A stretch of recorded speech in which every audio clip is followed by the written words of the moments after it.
Haikal. Hey, Syafiq.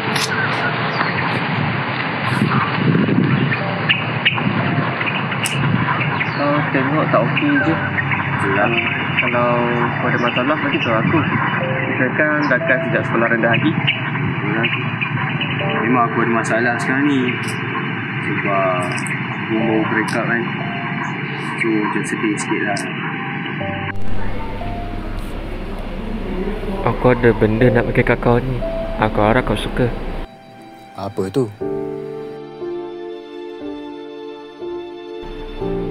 Nah, coklat. Oh, coklat. Rasa dia agak manis, maka ni akan naik semangat kau.